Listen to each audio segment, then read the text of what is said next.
My name is Emmanuel Anyamusigwe. For those of you who don't know me, I am the founder of the British Urban Film Festival. I recently stepped down as director 2 years ago, so I'm now a fully fledged filmmaker, along with these guys, Femi Oyeniran and Nicholas Linton Walker, who I've had the pleasure of knowing for over a decade. Is that right, Femi? Yeah. Over a decade. So I've been very fortunate to have watched these two guys blossom in their filmmaking career. Femi has been one of our longest standing patrons at the festival. He'll be hosting our Buff Awards ceremony tomorrow evening. But today we're going to see him at his best, making films. So before we see one of their productions, first of several they've done this year, I would like to introduce Femi and Nikki to give a brief hello and intro as to what we're about to see. So please give a big hand to Femi and Nikki. Told you. Good to see you. Are you? I'm very well. Good to see you. So before we get into this, just tell everyone today what the last 12 months has been like for you on screen and off screen. Last 12 months have been mad. We spent a lot longer making this show than I thought we would. So it took an extra 6 months than we anticipated. And then also at the same time, we've been trying, to be fair, we've been doing this, and then we made another doc for Channel 4, like a single doc, like a half-an-hour thing. And but alongside that, we've just been building out an American slate, and that's now coming to fruition as well, more behind the scenes, like in terms of paperwork. Then yeah, that's what we've been doing, I think. I think those are the highlights. Yeah. But outside of that, I don't know, maybe Nikki's got other stuff to say about the last 12 months. Yeah, the last 12 months has been really busy for us. We also launched an event that we got called Be Inspired Live. So it's about like people that inspired me and Femi that we grew up on, or people who are doing stuff now. So we brought Dame Dash, who was a CEO of Rockefeller Records, Jay-Z's ex-partner, over to the UK. The idea for it originally was a TV show that we follow like entrepreneurs, black people within culture who's done great things, like Dame Dash, P. Diddy, RYP Virgil was planning to hopefully follow him, but he passed away. And we just thought, like, why don't we bring Dame Dash to the UK? He hasn't been here for 13 years, so we did that, and it was a huge success. We partnered with Chivas, and we also done it at the Indigo, and we done it at Shoreditch House, and it was a really massive success for us. So yeah, we've been busy, and we've been London Lions. We've got a basketball team. We're shareholders of a basketball team, the London Lions, that me and Femi are kind of trying to connect the dots with the culture and with basketball. Obviously, we've grown up looking to America for basketball, and we were figuring out, why is it not big here? You know, it's big in Europe, it's big in the rest of the world, it should be really something here. We all played basketball as a kid, so we're championing that as well. So we've been busy, we've been very blessed and grateful. Excellent. And tell us about your relationship with BET and how that kind of evolved into what we're about to see. So Cecilia, big up. She is like a proper G, because because me and Nikki had this idea for time. So I think we actually did the deck for this before the pandemic, or like the first week or two of the pandemic, and we were supposed to make this show with Sky Arts or something. So we pitched it to them. They were like, "Yeah, we really want to do it," and they were like, "I'll send us the budget for the show, and then we'll carry on." And then we just never got back to them. I don't know what, it's never happened to me in my life. You never got back to them? We didn't. We just did it. It still perplexes me. I have no reason why we didn't get back to them. Because we had this meeting. It was fantastic. They were like, "Send the budget." It's weird. It's like we just didn't reply. Yeah. So I made a few phone calls to a few people, and I was like, "Oh yeah, what's Sky Arts like to work with?" And my guys were like, "Yeah, it's good." And then before you know it, 2 years later, or like a year and a half later, you're on the phone to Cecilia. And she's like, oh, what do you guys want to make? And we're like pitching all these things. We're like, oh yeah, and we've got this other thing that every pitch I've ever done in life, yeah, it's always this other thing. I'm like, we're like going in, we're like, what about this one? What about this one? But we've got this other thing that we want to do, like, it's like a little pet project that we've been trying to do for, like, we weren't trying to do it clearly because we had the opportunity to do it at Sky Arts, but it was this weird thing where we were just like, oh yeah, we really want to do it. And she was like, oh yeah, that sounds really good, but I've got a music thing that already. But yeah, let's do it. Like, can you guys deliver it? Like, you know what? Let's set up a WhatsApp call. And I think we just kept talking about it days later. Like, about, oh, how could you do it? Could you make it 5 episodes? We was just saying yes to everything. yes. Could you do this? Yes. And then obviously you do it, and you're like, rah, this is tiring. And also it was we were trying to like chart 35 years of music in a meaningful way. And that was difficult, I think, in terms of like getting the right music, getting the right people. I think getting the people was easy because Nicky's been in music for like 35 years. And so that was easy. No, but like, he's been in music since he was a kid. Like, you know, it's one of those, the thing about like, you know, sort of like Nicky and the grime generation is like, I, in my head, always think, oh my gosh, they were mad. Oh, these are all like 15-year-olds on Power Radio, like doing these things as a kid. So, yeah, so it was easier because you had relationships with almost everyone in the thing. So, yeah, that made it easy. But in terms of like actually delivering and like making the show what it needed to be, that was tricky. And we'll get into that more after we see, I believe this is the episode 1 that we're about to see. It's my favourite one. I love this one. I thought you would. So, ladies and gentlemen, if you've not seen it, enjoy. I've seen it, so don't mind watching it again. But for everyone here, enjoy episode 1 of the evolution of Black British music. Thank you. Thank you.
Jungle, it's just beat in every aspect. Fast beats, deep bass lines.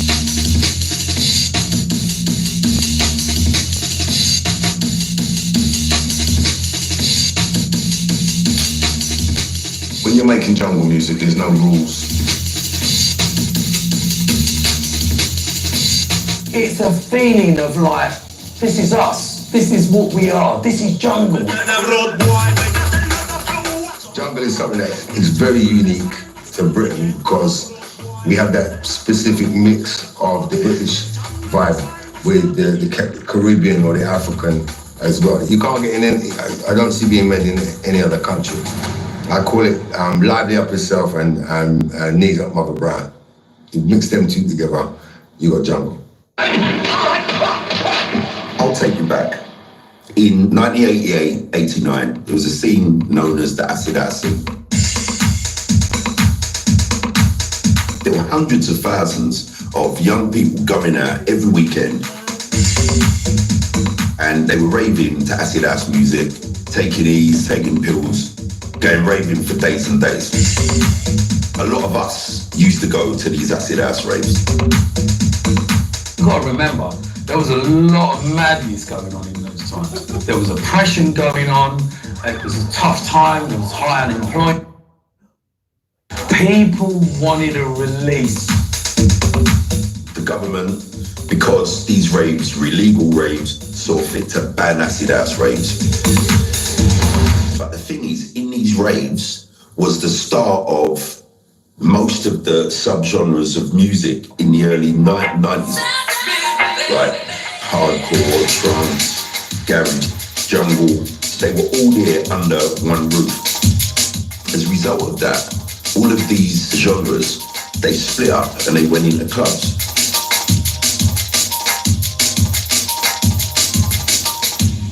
When I was playing Ibiza raves, Fantastic Ibiza, all the promoters were white and I was the only black promoter. And sitting in a room with all these promoters organising these big events, like, and they turn and they say, oh, we want to keep the blacks out the rave, we don't want them in the raves and this and that. And I'm sitting there and I thought to myself, well, I'm black, I'm not white. So when you're talking like that, be careful. Black people couldn't really get into the clubs, like, do you know what I'm saying? I went to a club one night and the guy said to me, oh, I don't like your aftershave, so you're not coming in. Do you know what I mean? That's how bad it was back then. This is like real stuff, man. I thought, you know what, this has got to change, man. And I thought, you know what I'm gonna do? I'm gonna show the inner city about the blackness. I'm gonna show them blackness. So we set up the jungle thing for that reason. Every music had fall to the floor, boom, boom, boom, boom. People started adding breakbeats. That's how you get the mashup kind of style. Jungle came from people taking away that fall to the floor and just being left with the speeded up hip hop break.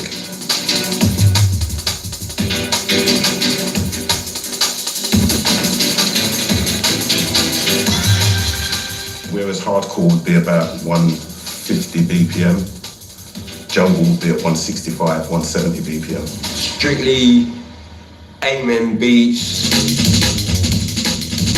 The Amen break is a breakdown in a record. I can't remember who it's by and I should know. One of the most used drum breaks in jungle up to this day. A lot of people were instrumental in branching it into a new sound. I think that came from experimentation, you know. And we're just going to record it in for him. We're human, aren't we? So we always keep on pushing boundaries no matter what we do. So you get into a studio, you try something new. We were mixing techno and breakbeat, but then it also comes from funk and soul and reggae. You know, all of these things were fused into it.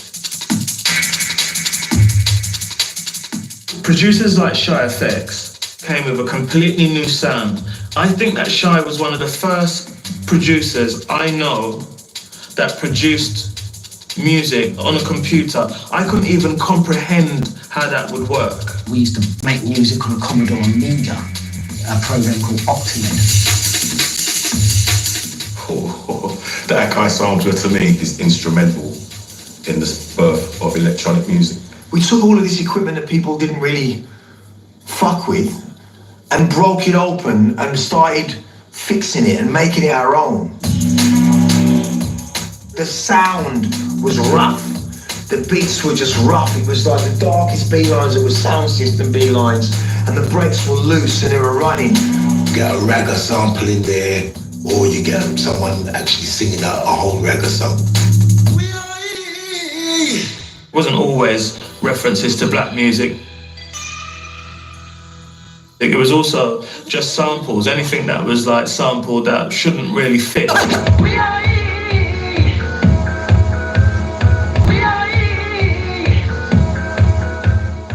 People's been bantering with the name, trying to get a name for this music. Where did the name jungle come from? Do you know?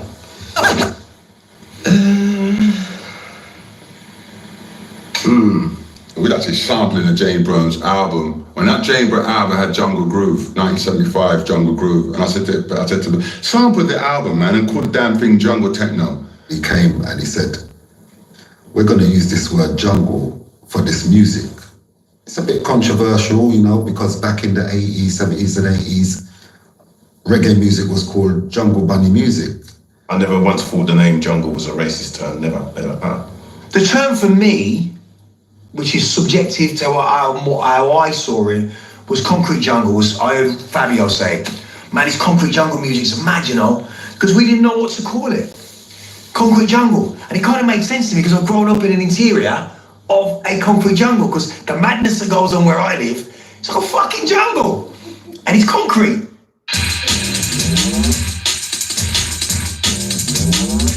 There's a word jungle, but there's also the culture jungle, and I think the culture jungle came before the word. Pirate radio was the lick, you know what I mean? Pirate radio was instrumental in bringing people together. We just basically used to give out all the information of all the events, meeting points of where the raves were happening. The statement of it being the first internet, I think, is not far off. Prior to pirate radio, there was no way of communicating with each other. You know, like mobile phones were like a new invention, remember? Not everybody had a mobile phone. We're talking like way down the line before people had mobile phones to be able to just call and say, yo, what you doing tonight? Pirate radio back in the day, it was powerful. It still is powerful. And back then it was even more powerful because there weren't loads of stations. Big shout to Lightning, Lisa, Crazy Carl, and Marvelous. Just to get your name bigged up on a pirate radio station was like the biggest thing. Like, I remember when they bigged up my name and I went to school and like, I was like a celebrity in school just for that. You had people advertising their hairdresser on there, or you had people advertising their minicab on there. So important to the growth and the expansion of jungle. You got me, Kenny Ken, up until 11 o'clock, playing you know what.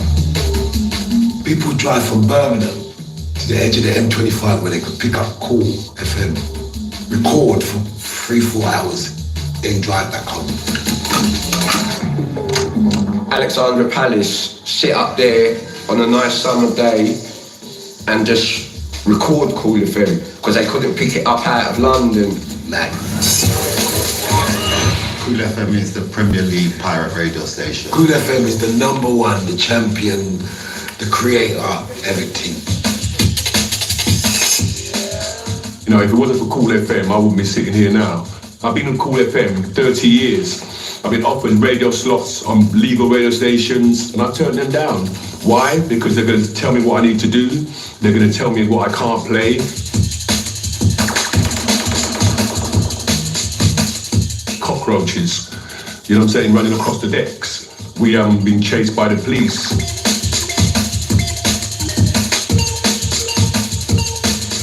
I've done it because I love the music, and if we got money along the way, it was a bonus. The first scramble was just to get on air.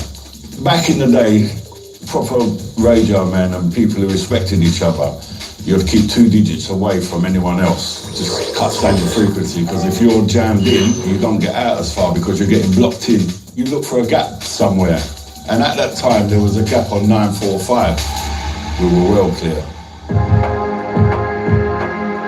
With a pirate radio station, you've got your aerial on a tower block and your transmitter and that. Put your aerial on the highest point possible, like would be one of these tall blocks here, and you transmit.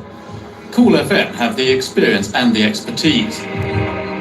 We used to abseil down the building from the roof down to about the 18th floor at the side of the building. No ropes, no harnesses. Putting the transmitter in and securing it, and then climbing back up to the top of the roof.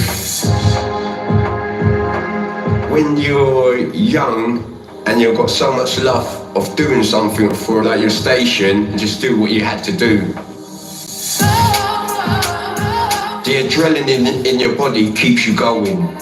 So you put your life in danger. That's what you do for the love of music.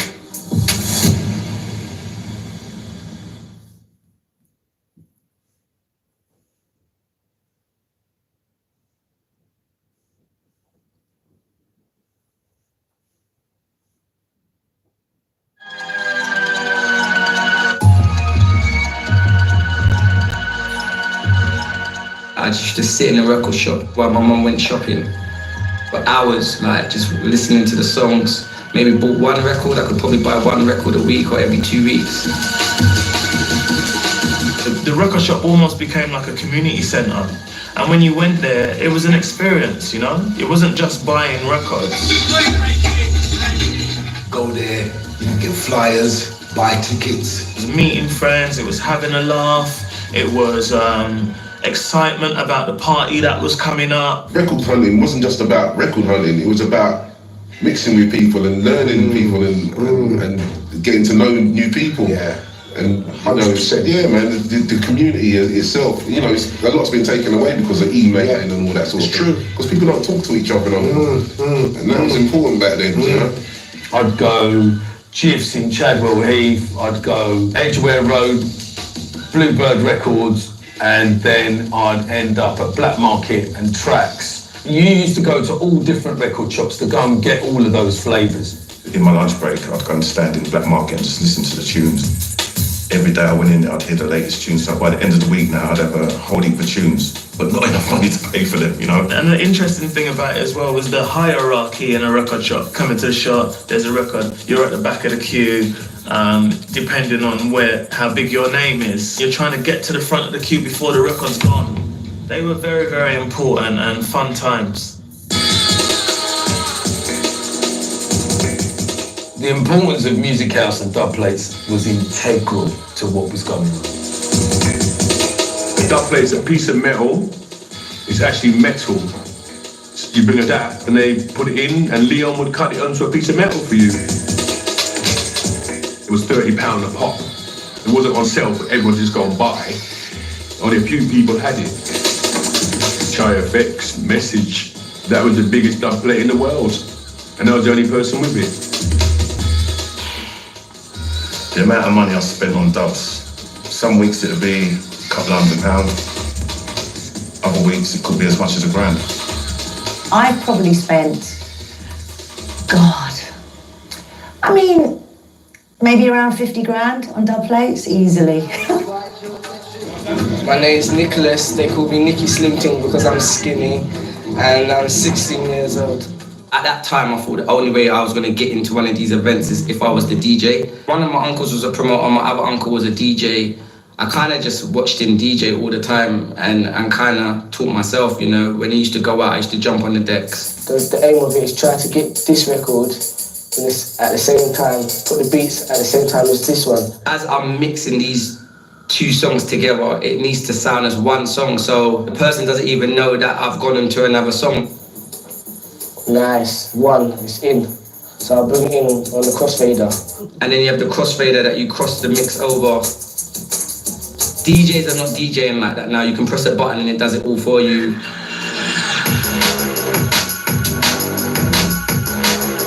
There was quite a few of us female DJs, but of course in those days, one wasn't allowed to DJ in the main room, you see. I remember the promoter come up to me, and I didn't know it was the promoter at the time. I don't even know how I got the job. And he was like, "What do you think then? What do you think?" And I was like, "That's all right. I mean, decks look like they're Fisher Price, needles are crap. Well, what do you want, eh? I guess this is as good as it's going to get for tonight." And he was like, "Well, I'm the promoter, and who are you?" And I was like, "Oh shit, you know." And he said, "What's your problem?" And I said, "My problem is I want to be in there with Fabio and Groove. I want to be in there on the I want to play that room with all the buttons." And he was just like, you know, "Calm down, that's not going to happen." So sort of patted me on the head, but it became an ongoing joke. Every week he would come up to me and go, "Still pissed off, Rap?" And I'd be like, "Yep, still shit." And then one night Fabio didn't turn up and he just came up to me and he went, "You better be as good as you say you are." And I was like, "Watch my dust." Off I go. And into that room I went. And I just tore the shit out of that place. And I got a residency that night, and that was it. I became the first female to ever play a main stage. You sort of go on there, and you just know what people need. A DJ's gift, in a way, is telepathy. It's an art form, you know? Jungle 94, it took over. It was one of the biggest things in the world. It was the sort of like the punk rock, the rock and roll of that time. You walk down the road and all cars be playing at their cars, playing tapes. I just remember seeing thousands of people raving to this music. Sweat coming down from the ceiling, just loads of ravers just having it. It was the best experience. Girls them used to go out, get their hairs done, nails done. It was amazing how they could dance to the music in them high heels, because you know the music is fast. If you worked all week, you go and spend your money, buy the latest outfit, and yeah, you just want to be seen. I went to a Jungle Fever, a VIP champagne bash. You better go shopping the day before and look crisp, because the women then were coming looking crisp, the man then were dressing nice. Man used to wear suit, you know what I mean? It's a suit to the rave. You know, you're thinking, wow, is that a wedding? It's a jungle rave. I've never been to any kind of event really, apart from like house parties on the ends. So walking into a big jungle rave for the first time, thousands of people, just the whole experience of it, seeing, you know, UK guys on stage doing the thing, that was the first time I'd ever known what it was or whatever, so I was just totally blown away by it. And it's literally, as I came out of that event, I was like, oh my gosh, I want to know who these people are, I want to get into this scene, I want to be a part of this. The main thing that kind of got me recognised was I just started MCing about things that I thought most of my people that I was hanging around with would relate to. Playing Street Fighter, like cars or whatever, so you had things like the Auto Trader lyric that came out of it. Enter Auto Trader, Skibidi the supplier, Laguna, Toyota, MR2 Celica, Cavalier, Kelly Ibra, Astro or Fiesta, enter my space cruiser, dealing with your Mazda, no Skoda, Strada, Honda, check Mazda, Nova, no Corsa, Sierra or Frontiera, put a bit of Benz, put a bit of Beamer, hyping up for the temperature, we deal with your Mazda, deal with it proper, jeez!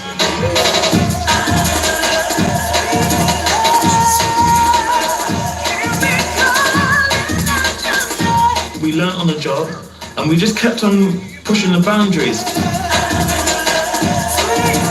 It's exciting. You know, you don't have to go to work anymore because you're getting paid as a young black man. It's like you're not supposed to be there and we're here and we're legal. And that was a really nice feeling. For me, what Jungle did as well was also broke down class barriers. You were mixing with people from estates on Hackney, but with girls who were going to private school in Kensington. It was the friendliness of the people. Black, white, Indian. Everything was there, all under one roof, raving. We was one unit, and we was there for one thing mainly,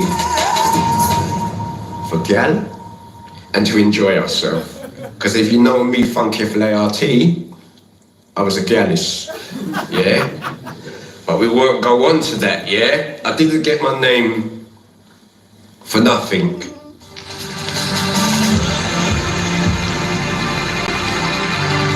I always thought that Jungle was too good to just be kept to a few.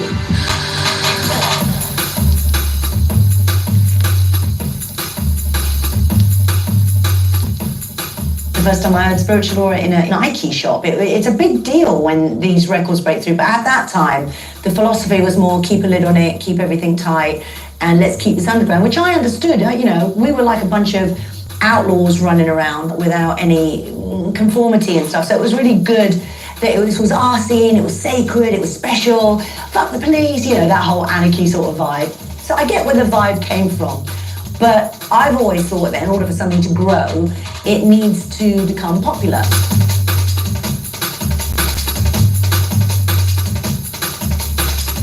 So when Incredible came along, it was just like, oh, this has just opened this doorway. Hey, is it camera rolling? Yeah. Incredible was and is the biggest jungle tune in the world.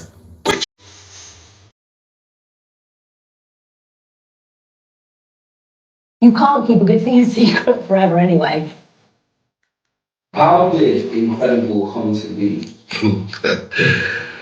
Oh, this question. Love it.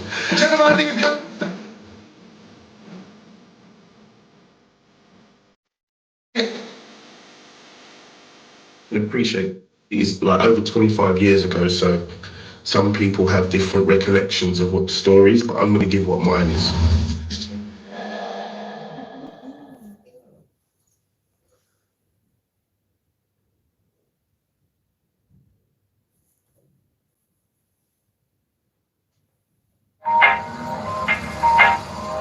I was in it for the love of the music. I wasn't really in it for the glory. I mean, even this is my first ever interview. I was dating a girl at the time from over East London, Michelle, and she was into jungle a lot. And she was taking me to a few jungle raves. So I was like, you know, I was still quite resistant because I was a hardcore reggae dancehall man. My dad, who was my business partner for the record label, Rent Records, he had an idea to put live vocals on jungle because nobody was really doing that. I thought that this would be perfect for me, a perfect opportunity for me to demonstrate my skills in a new scene. I did a previous album called Wickeder General, and Incredible was on that album. So Incredible was already written. He came to the studio and I was totally not prepared. So I thought, you know what, let me just grab a backing track, which was Style, Sweet Girl Style, a nice girl pattern. So if you listen to that track, Style, yeah, go and have a listen. That is the backing track for Incredible, and I just thought that will do. I told Levy to just spit on this. I was able to be more commanding with my voice on a jungle track, which I liked. When you hear Wicked, Wicked, Jungle is massive, I sat there for about a week chopping up his vocal and put it all together. The original dancehall jungle is there. And that's not taking anything away from what he done, because what he done was amazing. I'm saying I am the incredible general. It's like a battling song. Then he goes off into the verse. Yo, that means mad all the contenders, all the haters, everybody's against you. You mad the whole of them and spin them like a windmill. New talk for them, go tell them how we got the skill. We got a new talk again. New talk, new tune again, because we got the skill. Dance can't be nice unless my name's on the bill.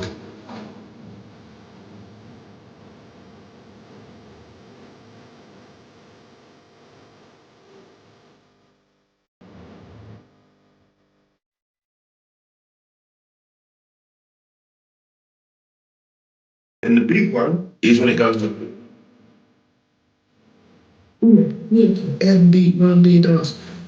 We don't take back no talk. That means whatever we say, we mean it. That's me pressing 2 different keys on the keyboard. Incredible. I thought the tune had finished. Because I thought the tune had finished, and I started talking it. Incredible. And then when we heard it back, we just kept it because it sounded cool.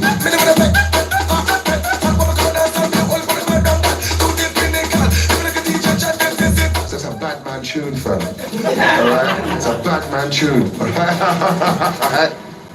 To be honest, I just thought it was just another day at the office, to be honest. There was no expectation. We put it on dub plate, and then basically we put it out there, and the reaction, trust me, it was just crazy, which kind of surprised me. It was a bit overwhelming.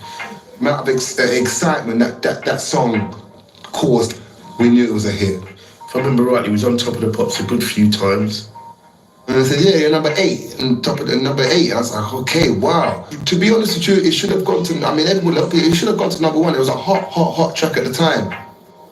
We didn't want our thing to go on Top of the Pops, did we? We were just in the dance, in the clubs, in the underground scene. The scene had its own commanders and chiefs, if you want to put it that way. So when he got his label outside of the scene, they didn't like him. Gotta blame yourself, Jenny Levy, because when they interviewed Jenny Levy, he turned around and said, I invented jungle. Everyone knows what happened. Like, basically, he said the wrong thing at the wrong time, and everyone went against him. And that caused the problem. He should have never said that. I'd never actually said I'd create jungle. All right, but I wish I did. But I didn't. He said he never said that. He said he never said that. So, and I believe that he never said that. I went on a stage at Walthamstow Assembly Hall. I looked at 2,000 people and said, this is jungle music. We've created something incredible here. We should be so proud. Jamaicans have got reggae, America's got hip hop, and the English have jungle. We have created something great here. Now, that journalist from The Face magazine took my quote out of context, put it in a magazine where people can read, and it says, I created jungle. Where I wasn't saying that. I was saying us as a people. I didn't really get involved. I know that Levy got the brunt of that. I was humiliated. You understand? When people humiliate you, you know, you're walking in Asda, people say, what did you say, man? What did you say, man? So, what are you talking about? It turned on him. Not his fault. Not his fault. Just how the scene was at the time. They formed a committee to get rid of General Levy. If people ever knew these names, you'd be very surprised at some of these names. Some of your favorite DJs was on the committee. I got invited in on this meeting. They turned around and said nobody should play the tune. And a few people listened to them. And it was like, how could you do this? Why stop playing the man's tune? I remember basically being told that we shouldn't play this record, we should boycott this record. I big up DJ Rap because she was the only person who played. She went against the grain. Big up, Levy. I nearly got killed for you. And she played it. I actually started all my sets with it just to make a point.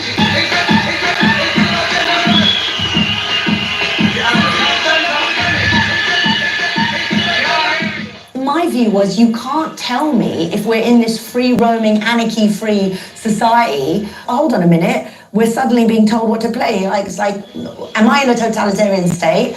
I mean, we are right now, but that's another story. But like, you know.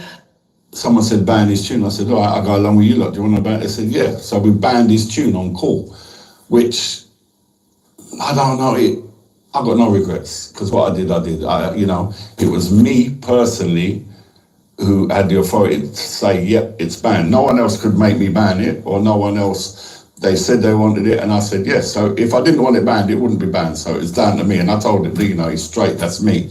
I did that. We were alienated within the scene, where people wouldn't work on the same bill as us. If we were on the bill, this big DJ wasn't coming. They teamed together, clicked together, so we don't get no bookings, we don't get nothing, we don't get any support. How much copies did you sell in that time? Well, this is the big question. That's something I don't know. I know it sold a lot. Unfortunately, I was never accounted to. You sold not a penny? Not a penny, no. Zero. Didn't make a penny from Incredible. Wow. Yeah. Fam, let me tell you something. I had to go and sign on. Imagine you got a big tune and you got to sign on. I had to sign on, fam. I lose my girl, I lose my second baby mother through this. I lose her. I even got dropped from my record company because they didn't want the stress. And I remember I got the phone and I put down the phone. And when I put down the phone, I looked round. This is not true. This is like in my kind of mind. I put down the phone and the door was open and she was gone. It's like I lost the deal. What? I lost the deal. What? Really? Okay, no problem. Yo, babe. The door was open and she was gone. I was going for a real bad time at that time, to be honest with you. I was in a very bad space. My father, we had a disagreement. Obviously, it came to a head. I was kicked out of the family home, basically. And that's how I became homeless. Couldn't get recording deals for ages. I never got a recording deal again, really. I couldn't, and it just stopped a lot of stuff. I couldn't even get arrested in Harsden. People wouldn't even say hello to me in Harsden. I couldn't even get a bird in a club that time. I wasn't cool, you know? You know what I'm saying? He's a waste man. It was hard because I wasn't bulletproof and yeah, you know, I got phone calls started happening at night. We're coming to get you. You're going to get cut. You're going to get this. You're going to get that. And that went on for about a month. And then I was just, I'll just come round and fucking do it. But there were moments it got a bit scary. I was in the wilderness. I was on this blacklist, yeah, not getting no work, blah, blah, blah. And then one day I did a track with Sticky called Pull Up. And then we had to go to 1Xtra to go and do an interview. So while I'm in the foyer in 1Xtra, I see all these guys walking past, Dizzy Rascal, Fecky, all these guys walking past who I see online. I'm like, wow, the Grime Youth them is there. What they doing up here? A lady came out, a lovely lady with a little board, and she said, oh, you wanted in that room, Mr. Levy? I said, what, in that room with all the mans there? She said, yeah, you wanted in that room. I was like, wow, all right then. And then boom, I just stepped to the mic and then just went into automatic. And then the rest is history. It's 20 years. Within this 20 years I've seen. It was a really good session with these kids, man. It was good because they acknowledged me, because they became 14 years old again. And that showed that I did have an impact in this country.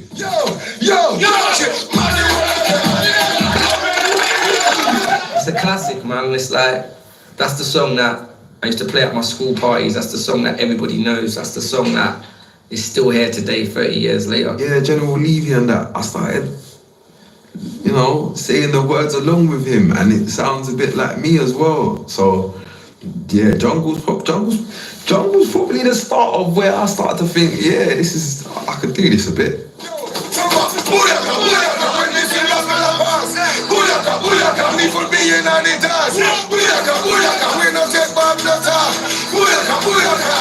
I'll tell you what, I've said to General Levy personally, we was wrong. And I can hold my hands up and say that now. You know, bless General Levy, he's smashing it, he's all around the world doing his tune, and he's a lovely brother, and he carries the music forward for us.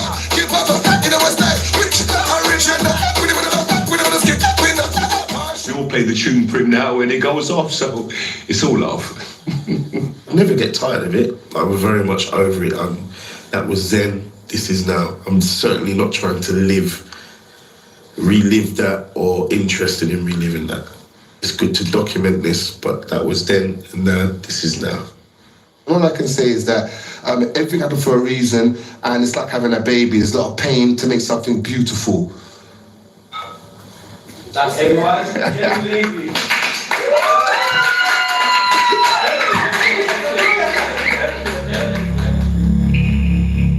97, 98, Jungle started getting a little dark. There's a lot of trouble in Jungle Rays. There's a lot of fights happening, stabbings, and people getting robbed and stuff like that. It got so violent. The next thing I was expecting guns to come out.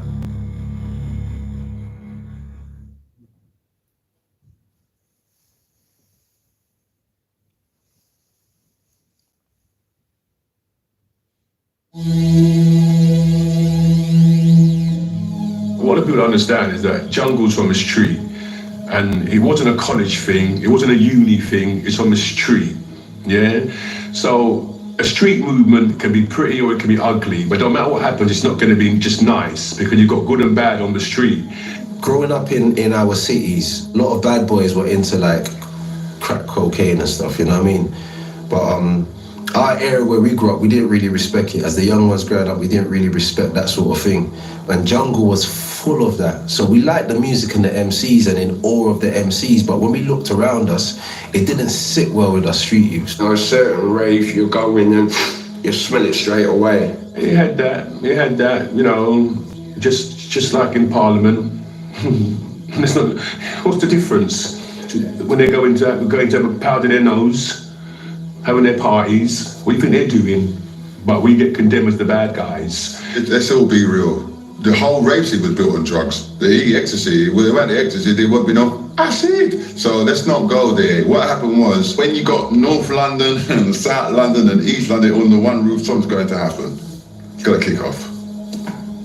People started to bring their grievances to the club. People going around snatching chains and all that. People we know got shot there and there on the floor. People getting stabbed outside. And I remember there was a time in my career where I kind of just thought to myself, like, I don't think this is for me. Like, I like this, but I might have to go and get a job, or I might have to move on from this because I'm not feeling this. Once this trouble and stuff started kicking off, you know, a lot of the club owners in the West End was like, we don't wanna, you know, take these bookings for Jungle events no more. So, you know, to keep our scene alive, we had to make changes. To me, they wanted to outlaw the Jungle thing. They changed up the beat to take out the ragga and the reggae, and it kind of moved it like to drum and bass form. The Jungle's got soul, and it's got soul, it's got vibes, it's got energy. right? And it's got the way it is, the way it's built, right? Drum and bass ain't built that way. We got soul, man. You know, it comes from the art. We like melodies, like, and I say we, I just count us as one people, what come from where we come from. That time there was a little separation of us and them. It was like a bit of us and them. Goldie, he come down to us and he done live in the studio, an open forum. Goldie's my brother, me and him were cool, whatever. But it was like he come to destroy Cool FM that day. And he hurt us that day. Can I get some coffee, please, sir? Yes. This is a coffee with some sugar in it. Go on. Cool FM. Open forum discussion that you guys had. The Metal Gator Fair! The Metal Gator Fair, yeah, bring it, come. I'm gonna make Ron break it down for you, because you should have asked him the question. It's not a question for me. Let me get it to you. There's a man trying to come with some Caesar shit. No, it wasn't that. It wasn't that.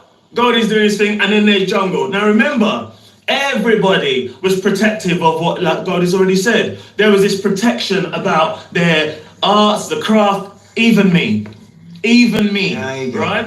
At the end of the day, the elements, a lot of the elements are negative elements right now today. It's just gone through our history, man. You hear a tune now, a man might have something in my Glock or whatever. It's just one of those things, man. God talk. Bullshit. You're creating a whole environment. I don't want to see the difficulties getting messed up. Well, I don't want to see that. I'm not having it in my corner. Do you know what I mean? I'm not having none of it. What is the difference between your scene and Goldie's scene? Alright, the difference between our scene and Goldie's scene is initially the music and the clientele that go to it. That's the only difference. Right. At the end of the day, it's not like Goldie's world disappeared over here. I've always been in the same place I've always been. It just means I've got an environment where I haven't got to get on a mic on a Sunday and talk about people getting messed up and this and that and whatever, because it's safe. It's always been D&B and Jungle, it doesn't really matter. It's called culture. And culture, the last time I checked, does what he says on the fucking tin in the dictionary. That's the Oxford Dictionary, by the way. Culture, it maneuvers and moves within its environment. So for me, Mr. Concrete fucking Jungle, D&B, whatever, when a man is looking over this fence, they're thinking it's something different, but you're in the same field, sunshine. We're animals within the same field. Yeah, for real. You don't have to, you know, some people like the more techno angle of it, some people like the more soulful angle of it, some people like the more vocal aspect of it, some people like the more bassy, roundy, bassy kind of. It's so many variations of it. But it just moved on. People stopped using reggae samples and stuff so Basically. much. Basically, that's what it was. People stopped using reggae samples, and you know everyone's going like, getting upset. Oh, there's no black people in it. Well, we're black. That's what I'm talking about. For real, man. When I started this thing when I was 22, there was no way I thought that I'd be operating with an orchestra at the Royal Festival Hall. At the Royal Festival Hall at any point in my life, because it's not where I was heading.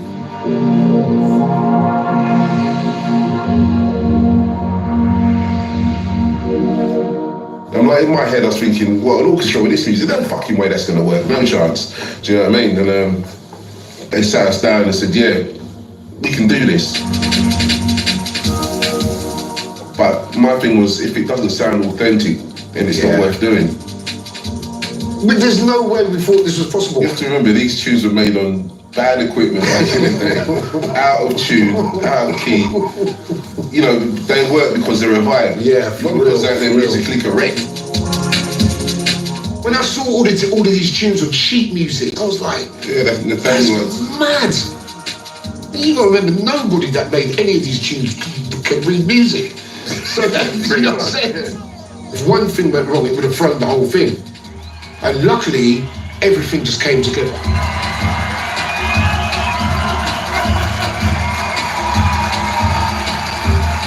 It felt like a moment for us. You know, my girl's mum was telling me that she used to go to Royal Festival Hall and listen to Ella Fitzgerald and Dizzy Gillespie and all them kind of jazz artists, and she couldn't believe that I was actually performing there. She says it for real. I never dreamt in a million years it would have gone as well as it did. Jungle music has never been dead. Let me just get that straight. It's never been dead.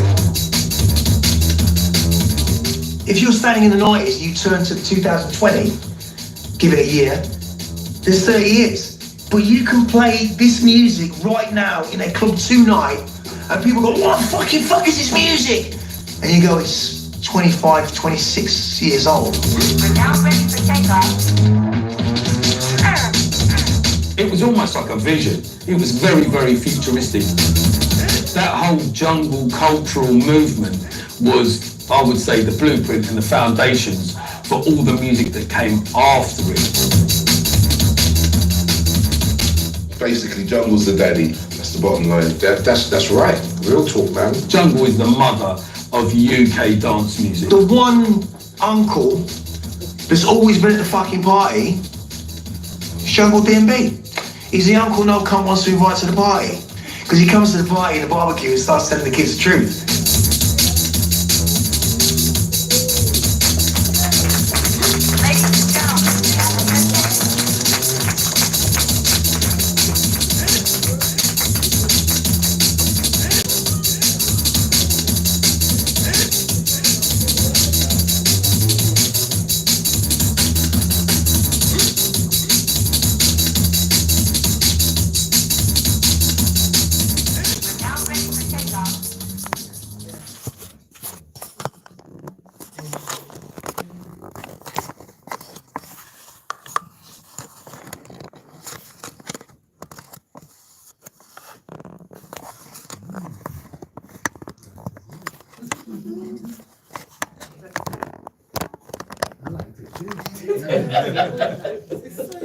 Okay, please welcome back on stage Femi Oyiniran and Nicholas Linton. And the person who commissioned this beautiful documentary. No, she said no. You don't want to come. There's like 4 seats to see them. I'm happy to do like one-on-one. I will hold you to it. Ooh. That was good, you know. I liked it. Sometimes you need distance. I actually quite. It felt like I wasn't even watching my own thing. It's weird. Excellent. When was the last time you actually watched it? You see, when I make stuff, I'm the worst. By the time it's done, I never watch it again. I don't watch anything. It's weird. I've not watched Kiddo since 2006. People are like, oh, do you remember this scene? I remember doing it, but I don't remember this. Is it a conscious thing or something? No, do you know what? It's like I hate the project.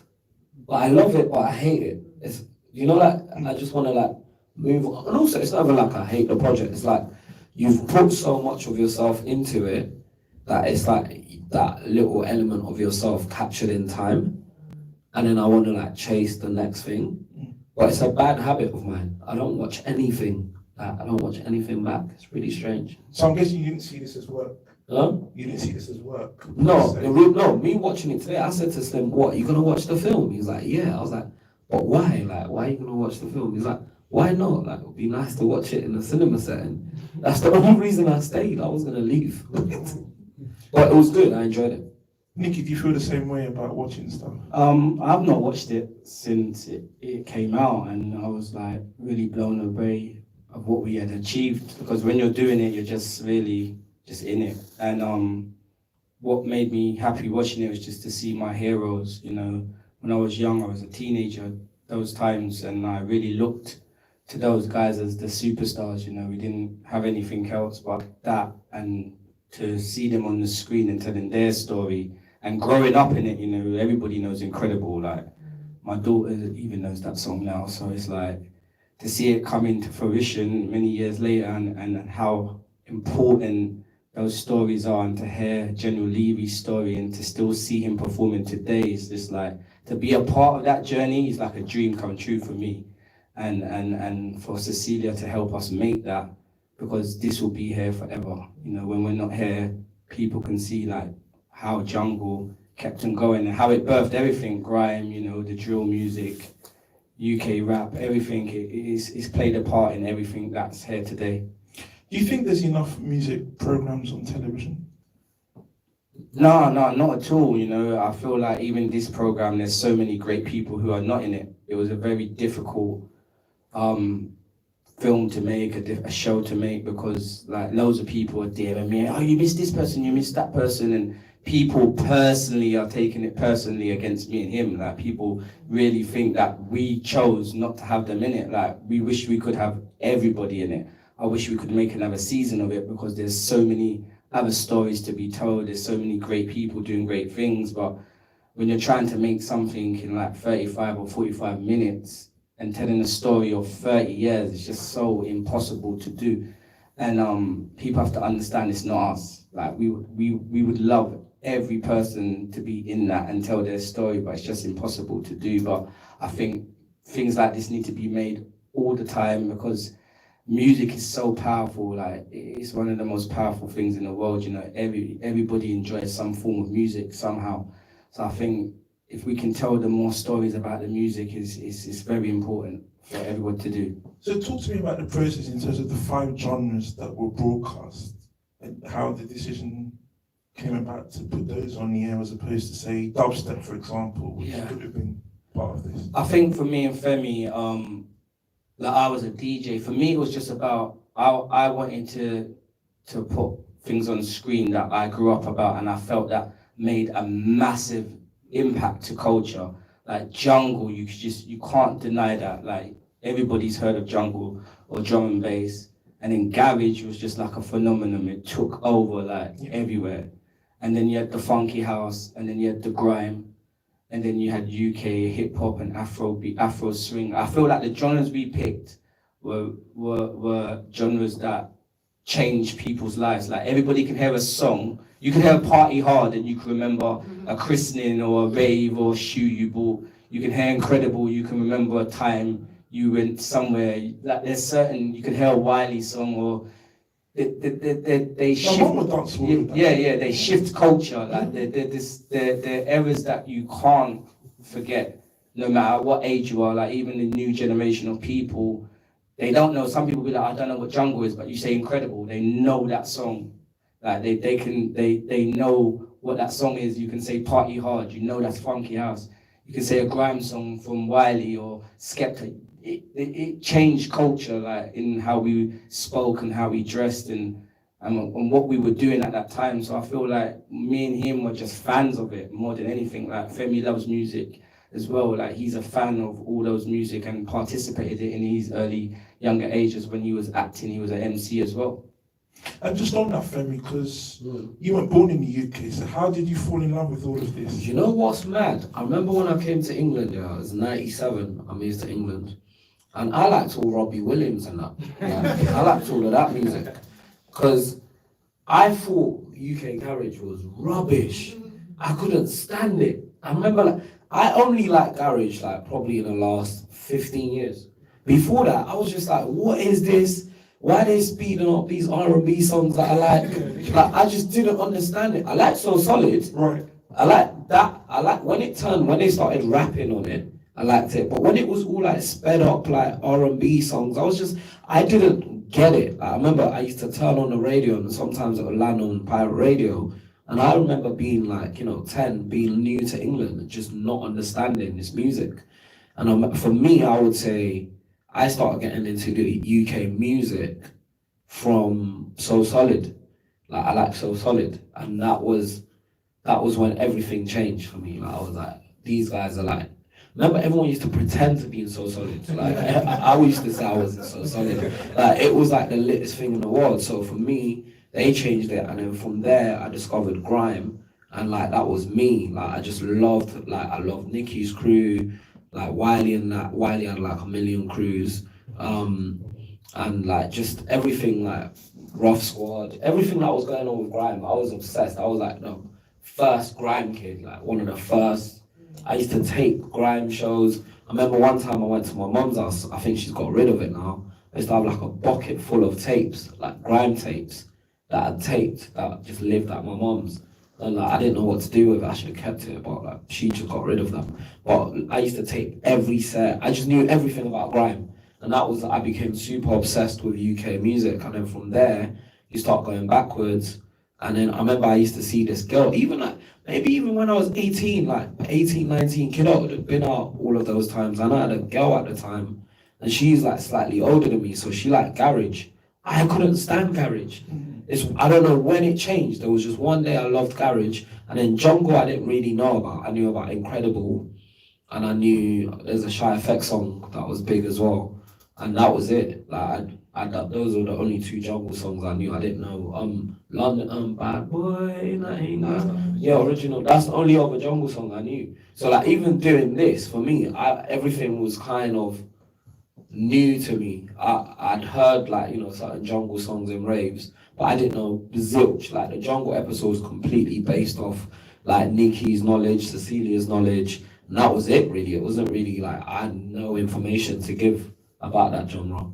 Now, just on that track, Incredible, I was doing some research, and apparently Master Steps was in the crowd, and he said that everything that Levy said wasn't true. In the crowd on that day? Yes. Or you were saying what? He did say he runs jungle. Yeah. I mean, it's irrelevant. That's the whole point of that sequence that we made. The whole point was like to show that nobody owns the music, and like it doesn't. And also, what you have to understand about toasting, right, which rapping is a version of, right?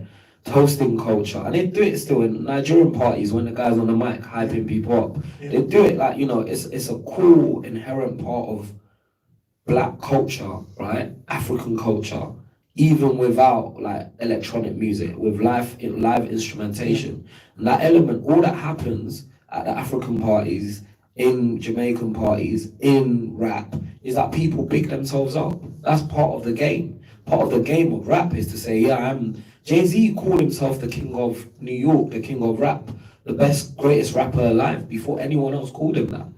That's just part of the game of rap. And so for Levy to say that and to be ostracized from that, like I think that was it was important we show that, and it was important that some of the guys sort of apologized for that. And also what was important was the fact that every single scene's protectionism of that scene led to the demise of each scene. So like with what we discovered is that in the UK, every sort of 5 years, apart from Funky House, which was a 2-year scene, like literally it was big in 2007, 2008, it was the biggest thing. And literally, but if you watch this series in the Funky House episode, I realized it was a 2-year scene because all the songs we had to put a year. Right. And all the songs were in 2007, 2008. It was bizarre. But anyway, apart from Funky House, every 5 years there's a new UK scene. And what leads to the demise of apart from grime as well, which is like a 20, 30-year scene. But like those scenes, what happens with those scenes is that they fall because there's more violence, number one, and then number two is because the older generation are not receptive or like welcoming of a newer generation. And that's how, in essence, garage came out of jungle. Now, music is traditionally one of the highest costs you would spend on a TV program or a film. Gosh. I'm still paying. What's what I'm going to ask? So, talk to me about the process with regards to clearances and copyrights and all of that kind of stuff.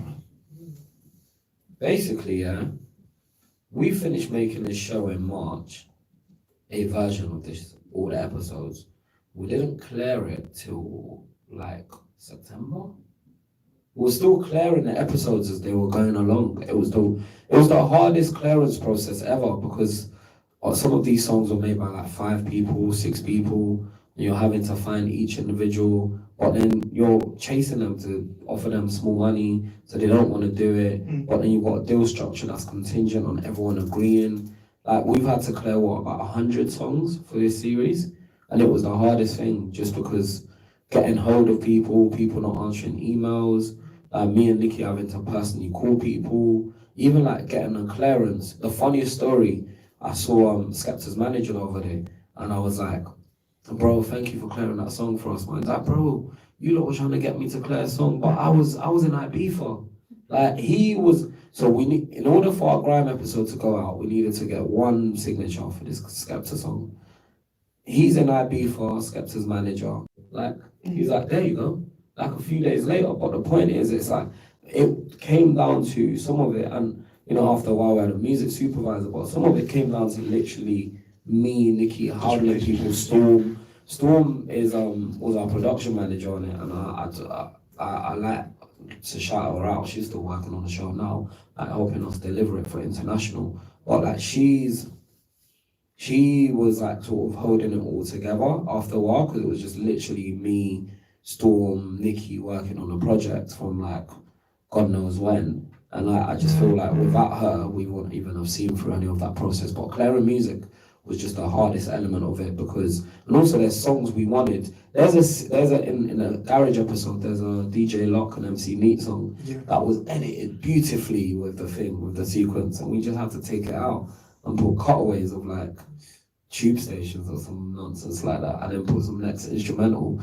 And every time I watch it, I'm like, oh, this is so bad, but people don't know, so. I also think that each episode had different like kind of challenges, because I feel like the jungle era was a bit more easier to clear songs, because a lot of the jungle artists they already own they own their rights again, so it's been such a long time, it's back on their own label. And I felt, but the problem we had with the jungle is the archive. So it's like the BBC or Disperse, loads of other people, the archive's expensive, so the records were more easier to get on the jungle episode. But as you get to the Garage era where people had been signed to record labels and stuff, a lot of majors owned their music. And as you go into the grime, you go into other like later genres, they had been signed to majors. So it's like you send an email to a major and they may take 2-3 months to get back. You know, like we got personal relationships with all the artists, and they're like, yeah, it's cool, it's done. And we're like, no, but we need the paperwork. Like, we can't, this is not going to go out. Yeah, or like we were speaking to So Solid, like, Mega Man was helping us trying to get things cleared, but he had to sort out another situation. So it's just things like that, the obstacles you come up against. It's like, there's so many other real big tracks we wanted in, we just couldn't clear them. I mean, there's like, coming to like the more recent, like current day, like, I remember like Abracadabra, like we're quite close with him. And so I call him and I say, Abs, like, well, I want to use this song in the show. He's like, yeah, it's yours, Femi. I'm like, what does that mean? He's like, bro, I'm independent, you can have it. I'm like, okay, can I get you to sign this paperwork? He's like, but why do you want to do paperwork? You can have it. I mean, how many people do you get like that? No, there's so many people that were like, well, you're my bro, I told you can use the song. I'm like, yeah, but I'm making it for TV. And they didn't switch afterwards Yeah? once they realised it was out? No. That's the thing is, there's some of like the guys that we're close with, they're like, literally, you could do whatever you want. It's my music, you're my brother, it's your music, whatever, do whatever you want with it. I'm like, are you sure? He's like, yeah. I'm like, but bro, I need paperwork. And it took me from the agreement, and then I call his manager. His manager's like, Femi, I don't think you understand. You're part of the family now, so whatever you want to do, you can do it. I'm like, yeah, but I need paperwork. He's like, oh, you really want to do that then? I was like, yeah. I was like, and then he's looked at the paper. He's like, oh, there's money involved as well. And he signed it, and he's like, all right, cool. And they still haven't sent an invoice, just because it's like, to them, it's sort of like, but then the thing is, well, we've done stuff like that in the past, like people just wake up one day and they decide they want to get paid. Well, one thing I would say about making this thing, everybody supported us, you know. There wasn't much people who said no. Like, we literally rang, people didn't really know what it was, like, would call people and say, like, we're doing this doc, can you be in it? And it was just kind of like, yes, you guys will do it. Like, people came and there was like kind of, I think at first everybody thought it was about them, because we would interview them and they would tell us their whole life, and literally they would have like 2-3 minutes on screen. So they were really supportive. Like we kind of, it was kind of Chinese whispers. The scene is everybody rings everybody, have you been called, have you been, and then you get the calls, oh, I haven't been called, and people take it personally and everyone gets upset. But majority of it was just everybody showing love and supporting it and actually just coming out, because when we called everybody, like, nobody knew they were getting anything, or people just came for the love of wanting to make this. Everybody who participated in it came because they wanted to tell their story, they wanted to support me and Femi, and they wanted this to be made. So that was really important. Without the artists in it, this show could never ever be made, you know. So just on the timeline, so when did you actually have the idea, and were you already kind of briefing people as to this is coming or might? No. So it happened really. We, like Femi said, we had the idea for maybe 2-3 years, because me and him would just, people always say to us, "Oh, you're always doing loads of stuff." We have hundreds of ideas that we invest in, develop, make decks, this. So when the lucky call does come and we meet somebody, we're able to send them so many things that are already there, developed.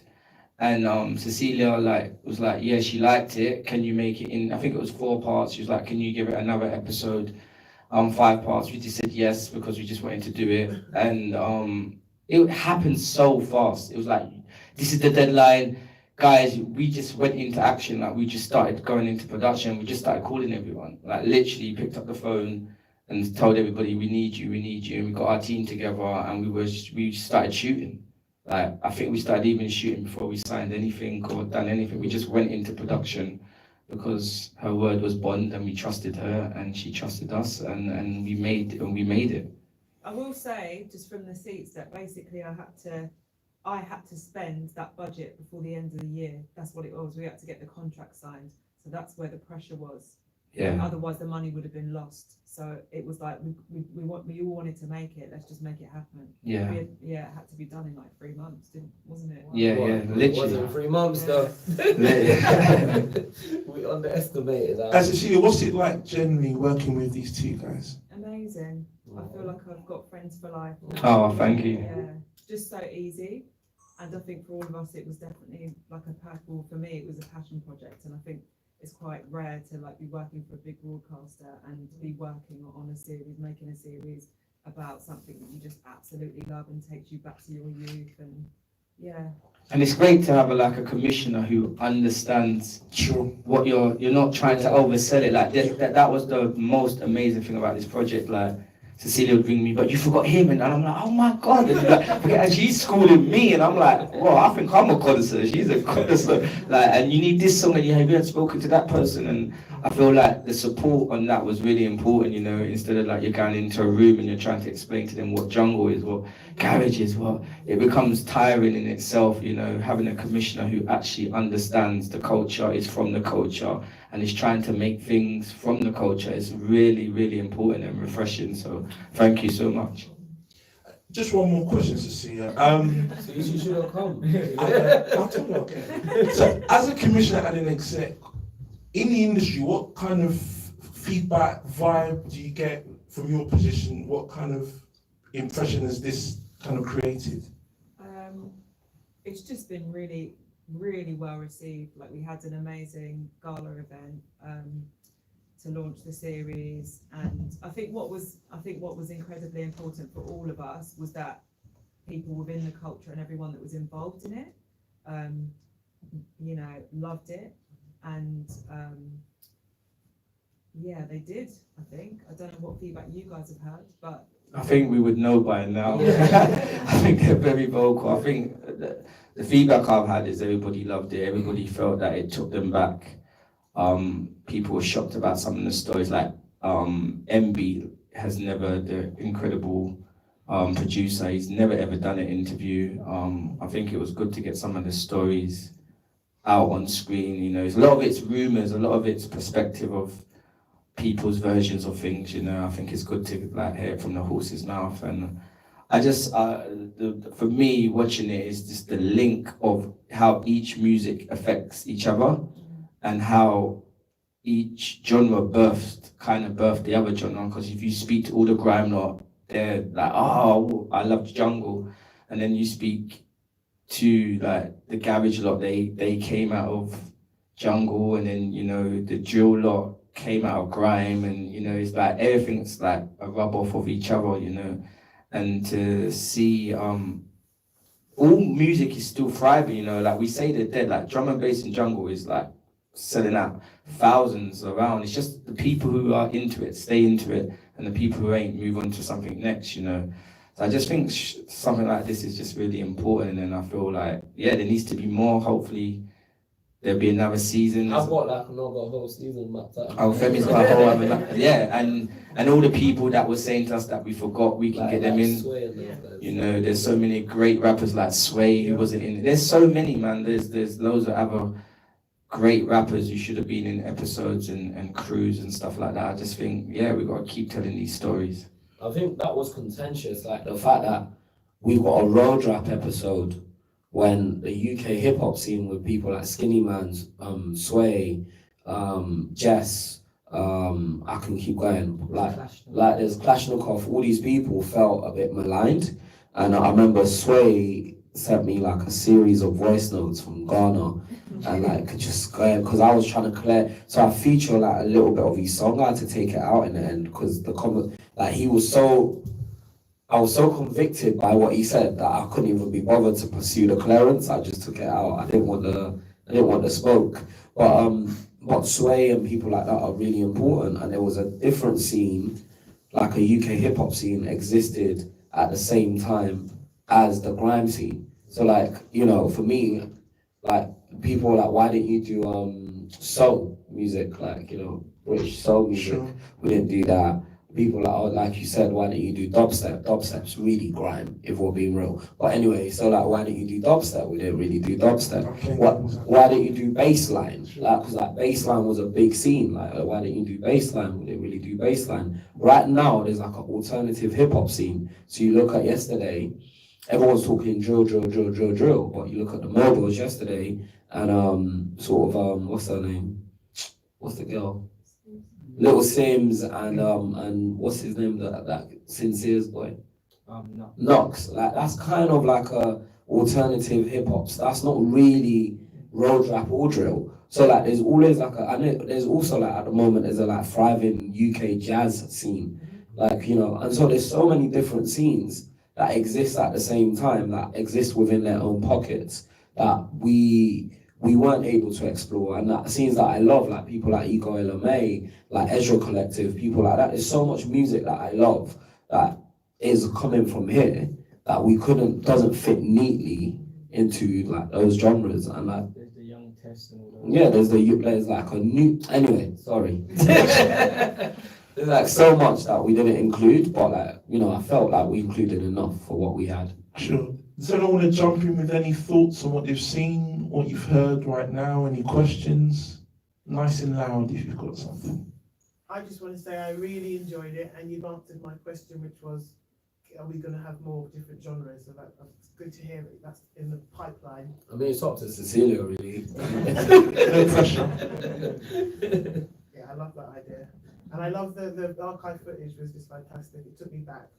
The clothes, the garms, everything was, yeah, really good. You know what's funny about the archive? So one guy DM'd me and was like, I saw my mum in your documentary. Well, listen to how crazy it is. I'm like, I saw my mum in your documentary. She's dancing. She's in a jungle episode. I goes, oh, you said she's in a jungle episode and she's dead now. But I love the way you portrayed her in a jungle rave because she really loved jungle and it made her happy.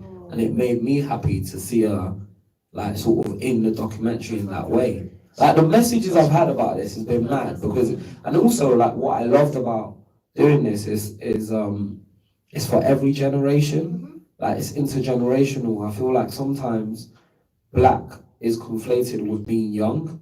Like black people have to be young forever. Like, and so if there's a black thing, so if a channel is launching something for black people, it's like a code word for young as well.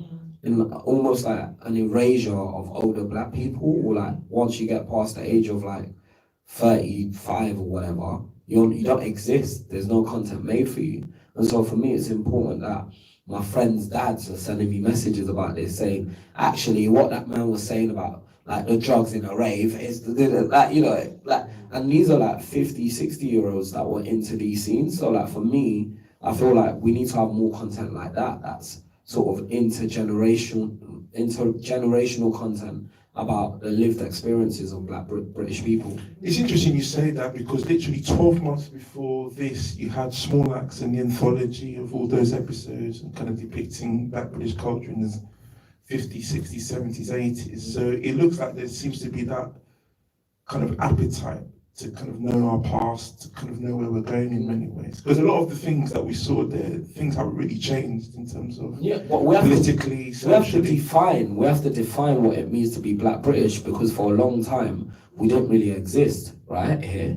Like as in like within the media, within the mainstream, we didn't really exist. Like, and so for us as filmmakers, for you as a curator of a festival, for Cecilia as a commissioner, our job is to define the parameters of what it means to be Black and British, because we've now got this position of like actually like stamping it. And so for me, like that's important in the work that we do through stuff like this, through Raps to Riches, even like through things like the intent and stuff like that, even though it's like on a different spectrum and it's not perceived as like positive or whatever. For me, all those stories are important because they help to paint the picture of what the lived experiences of Black British people are here.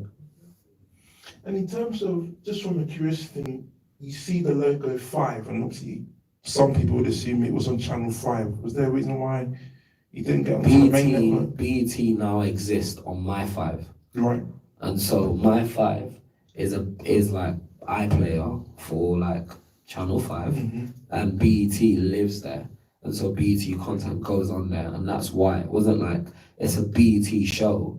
Obviously Channel 5 like try and take credit for it or whatever, but it's like Cecilia made the show. She was like, I want to make this show. If there wasn't a Cecilia, like, and Cecilia runs BET, this show wouldn't exist. So it's like kind of like it's a BET show. So I don't know why they put like all the BET logos there.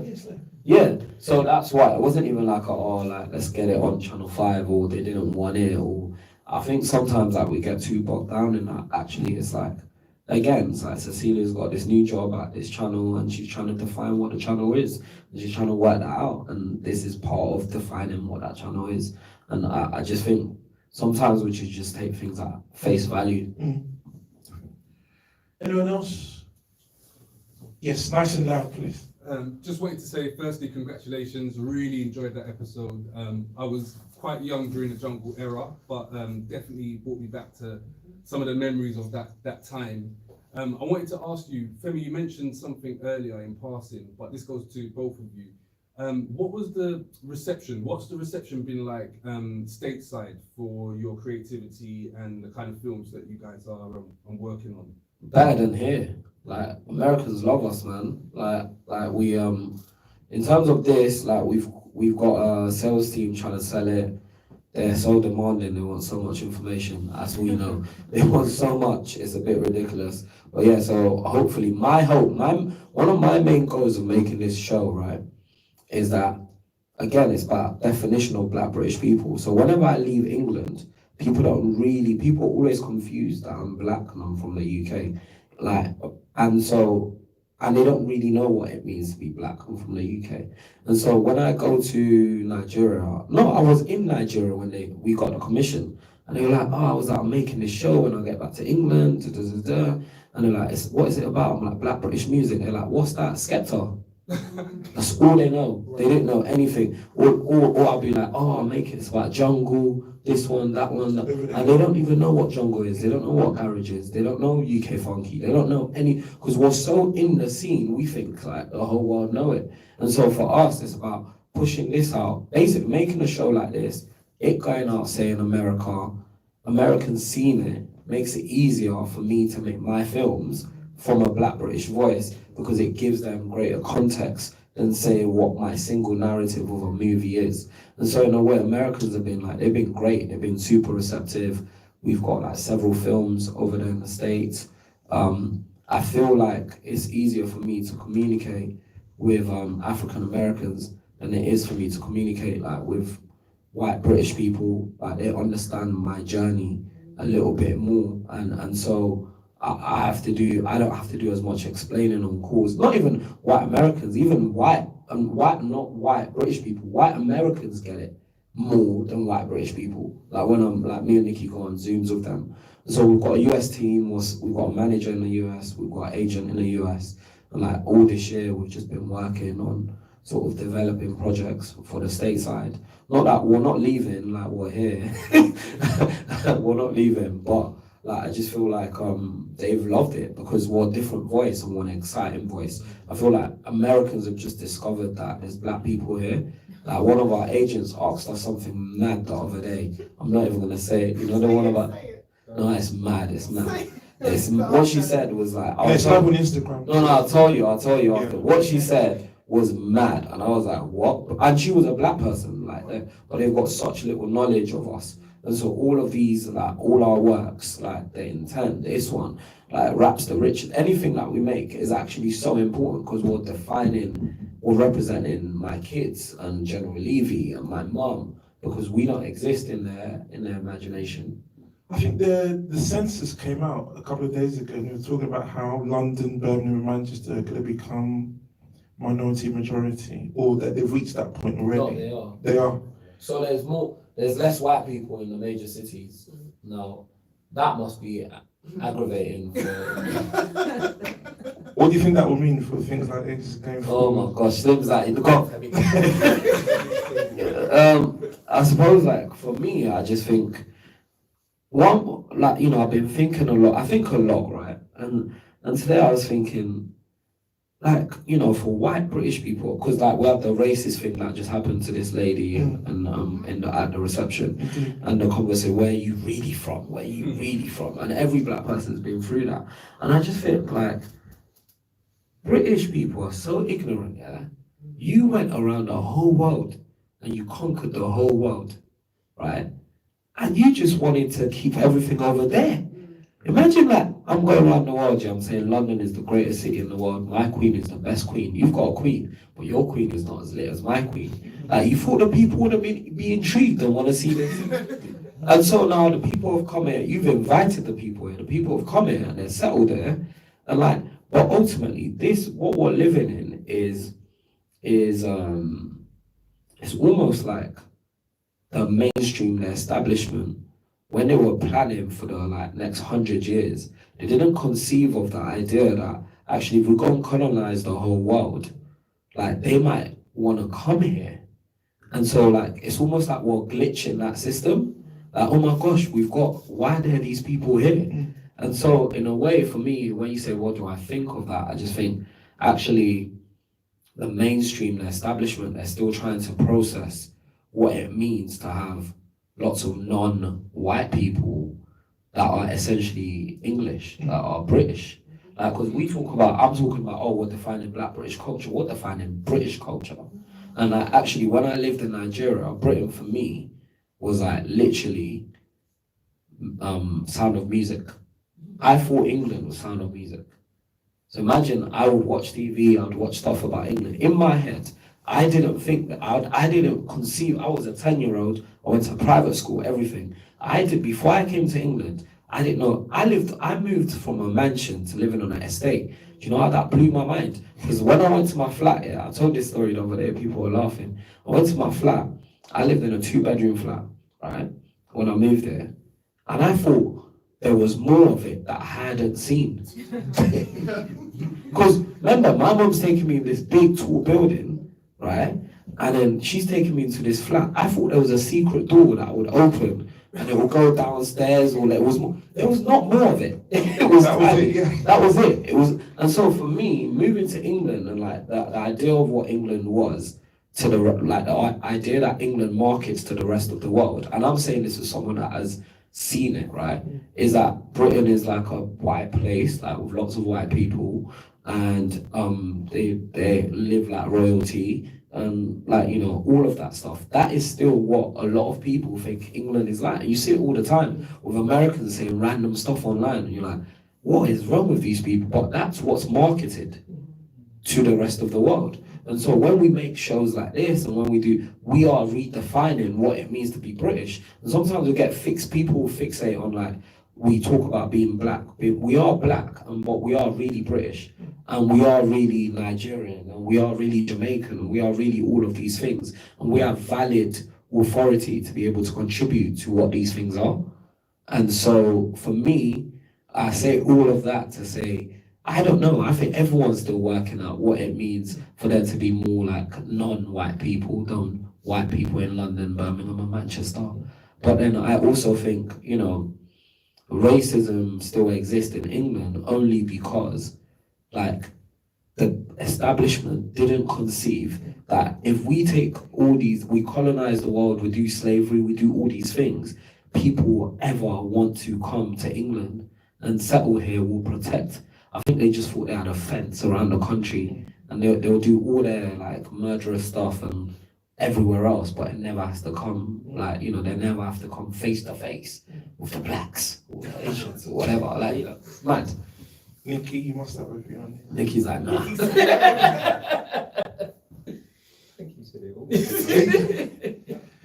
Can't imagine you being speechless. Come on. No, I think it's just something that the world's gonna have to get used to. Black people are here. We're here to make a difference, you know, we're multiplying.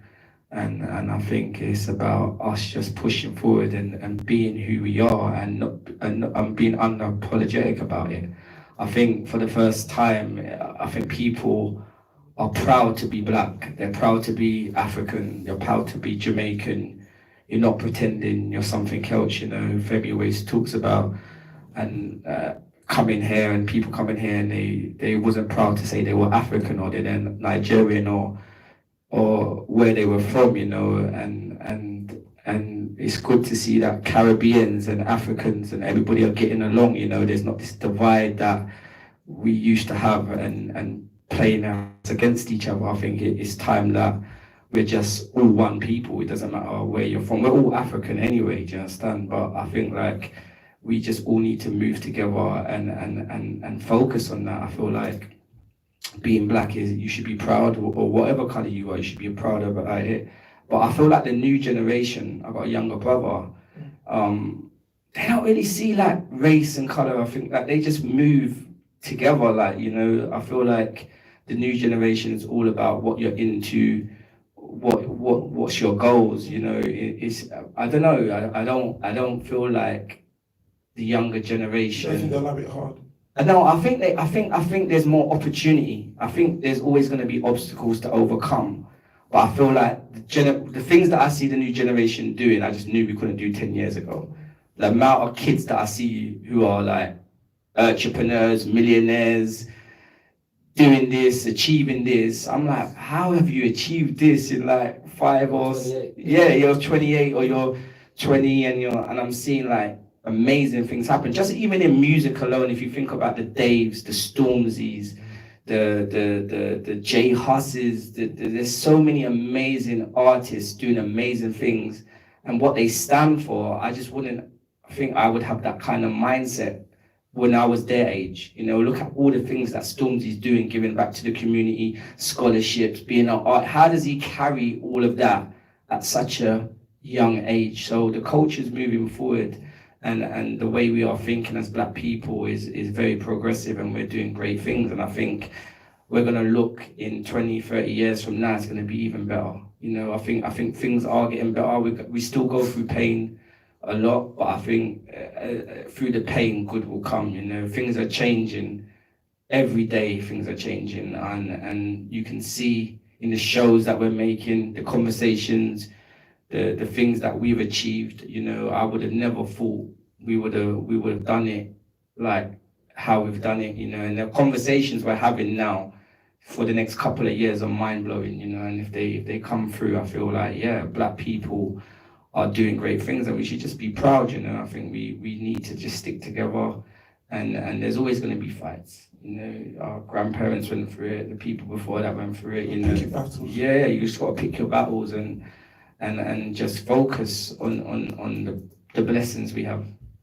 And just on that, I in October, you guys won an awards for this, a creative industry award for best director. I think that deserves a round of applause. Yeah, no, that was nice to be recognized. You know, sometimes me and Femi don't really do it for awards and stuff. We do, like, for me, like, we're kind of, we operate, it's a weird one, we operate outside of the conventional way of filmmaking is, and in all the award ceremony, I've never been to the BAFTA, I've never been to all of these things.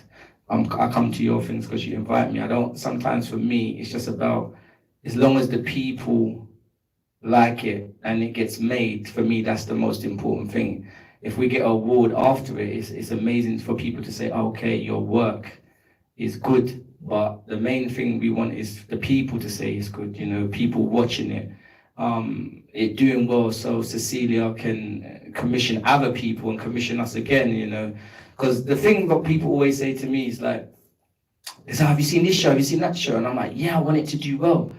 Like, and they look at me like they want us to play against each other's competitions, but I want every filmmaker to do well, because it makes Cecilia's job easier, it makes my job easier. When she goes into the room and she's trying to make 3 other shows, it's easier for her, you know, because when one doesn't work, it shuts the door on so many other people. So it's like when people are asking me and Femi like for support, I will post your thing on my Instagram. I will tell everybody about it. I'm not afraid of your success. Sure. Because a lot of people are afraid of me and Femi's success. Like, we'll make something and certain people will be silent and they won't post it or they won't big it up. And I'm like, how do we get that message across more? Because that is, from my personal experience as well, everything you're saying, it all comes back to me. How do we push that message out there that we're not in competition with each other? We're definitely not. Like, for me, I will show you how to get to the bag. I will show you, if I can help you, I'm going to tell you. If I can post I post so many people's films, shows, like I'm in it, like I had something to do with it. Not because I just want it to win, because I know how hard it is to make something. And I know how hard it is to be a filmmaker, an actor, a writer, a producer. Do you feel like you're spreading yourself thin when they kind of then ask you, can you support us with money? Can you give us contacts? No, I'm not spreading myself thin. If it's good, I'm going to help. Right. You know, I'm going to be honest. And if I can point you in the right direction, I can. But you have to work as well. Like, do you understand? Nothing's just given to you. A lot of people think, oh, I can ask him, he's going to give it to you. If I can see you're actively pursuing something and you're trying, and you need direction, you need that, I'll give it to you, because we didn't have it. We had to find our way.